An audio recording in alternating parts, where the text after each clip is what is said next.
የአገው ፈረሰኞች ማህበር በዓልን በዓለም የቅርስ መዝገብ ለማስመዝገብ የሚያስችል ጥናት ውይይት እየተደረገበት ነው። በውይይት መድረኩ ከፍተኛ የመንግስት የሥራ ኃላፊዎችን ጨምሮ ባለድርሻ አካላትና ተጋባዥ እንግዶች ተገኝተዋል። በዚህ ጉዳይ ላይ ተጨማሪ መረጃ ሊያደርሰን ቀደም ብዬ አስተዋወቅኩ ዘጋቢያችን ተስፋ ሞላ በቀጥታ የስርጭት መስመራችን ላይ ይገኛል። ተስፋ ሰላም ብያለሁ፣ እንደምን ዋልክ? እስቲ በውይይቱ የተነሱ ዋና ዋና ሀሳቦች ምንድናቸው? አጠር አድርገህ ብትነግረን።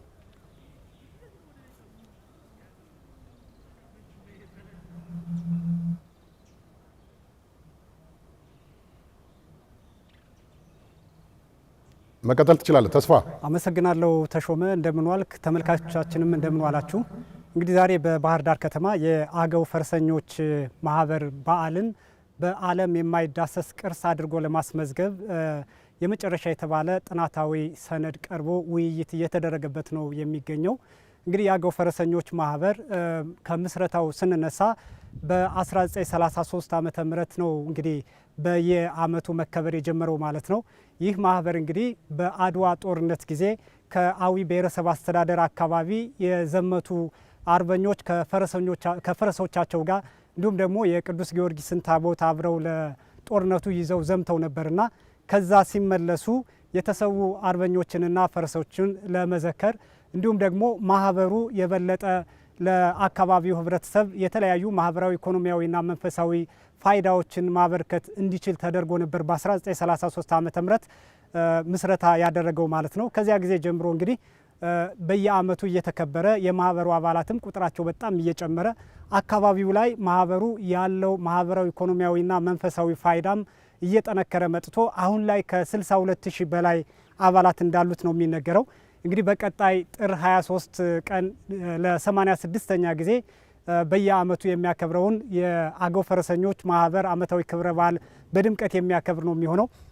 ይህ ማህበር እንግዲህ በዓለም የትምህርት የሳይንስና የባህል ድርጅት የማይዳሰስ ቅርስ ሆኖ እንዲመዘገብ የሚያስችሉት በርካታ እሴቶች አሉት። እነዚህም ደግሞ ሰላምን መፍጠር፣ የተጣላን ማስታረቅ፣ ኢኮኖሚያዊ ግንባታ፣ በተለይ የማህበሩ አባላት በኢኮኖሚ አቅማቸው እንዲጠናከር፣ የአካባቢው ማህበረሰብ በተለያዩ ልማቶች እንዲሳተፍ ከፍተኛ ሚና ወስዶ የሚሰራ እንደመሆኑ መጠን እነዚህ መልካም የማህበሩ እሴቶች ለዓለም እንዲተዋወቁ ከማድረግ አኳያና አካባቢው ላይ ያሉ ሌሎች የቱሪዝም መዳረሻዎችም አስተሳስሮ ለማልማት እንዲያስችል ታሳቢ ተደርጎ ነው እንግዲህ የእንጅባራ ዩኒቨርሲቲ፣ የአማራ ክልል ባህል ቱሪዝምና ስፖርት ቢሮ እንዲሁም የኢትዮጵያ ቅርስ ጥበቃ ባለስልጣን በጋራ ሆነው ይህንን ስራ ሲሰሩ የቆዩት።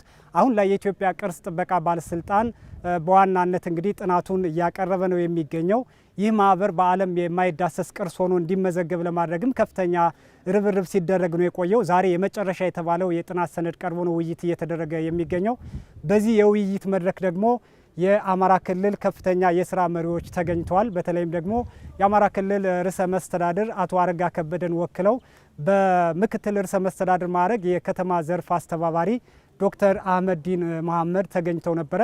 እሳቸው እንግዲህ በመክፈቻ ንግግራቸው ያደረጉት መልእክት ምንድን ነው?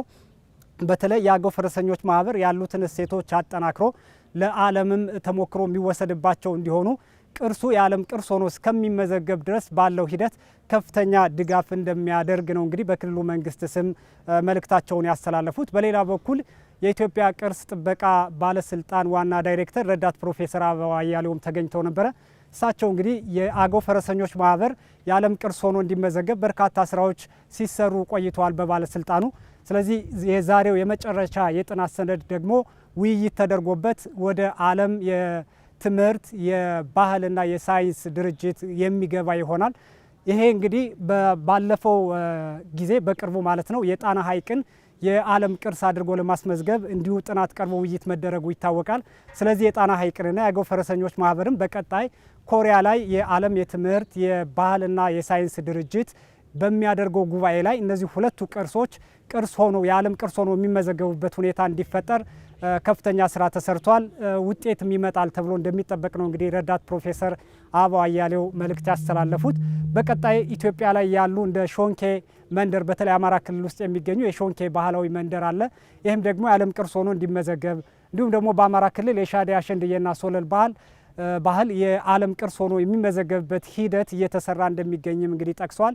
የአማራ ክልል ባህል ቱሪዝምና ስፖርት ቢሮ ኃላፊ አቶ መልካሙ ጸጋዬ በበኩላቸው ይህ የአገው ፈረሰኞች ቅርስና ሌሎች ክልሉ ላይ ያሉ ቅርሶች በየዘርፋቸው ጥናት እየተደረገ ወደ ዓለም ቅርስነት እንዲመዘገቡና የክልሉ ተጨማሪ ኢኮኖሚያዊ አቅም እንዲሆኑ ለማድረግ ከፍተኛ ርብርብ እየተደረገ መሆኑን ተናግረዋል። ይህ የአገው ፈረሰኞች ማህበርም እንግዲህ በዛሬው ዕለት የመጨረሻ የጥናት ሰነዱ ቀርቦ በውይይቱ ከጸደቀ በኋላ ለዩኔስኮ ወይም የዓለም የትምህርት የሳይንስና የባህል ድርጅት ቀርቦ የሚጸድቅበት ሁኔታ እንዲፈጠር ከፍተኛ ስራ ተሰርቷል፣ ውጤት ይመጣል ብለዋል።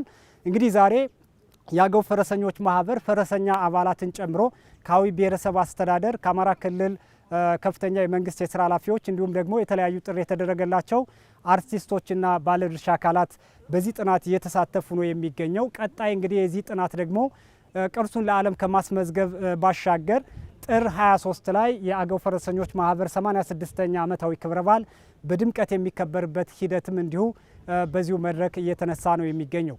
ለአሁኑ ያለኝ መረጃ ይህንን ይመስላል። ተሾመ፣ በቀጣይ ደግሞ ዘጋቢያችን ተስፋ ሞላ ከእንጂባራ በቀጥታ የስርጭት መስመራችን ተገኝተህ ላደረስከን መረጃ በጣም አመሰግናለሁ።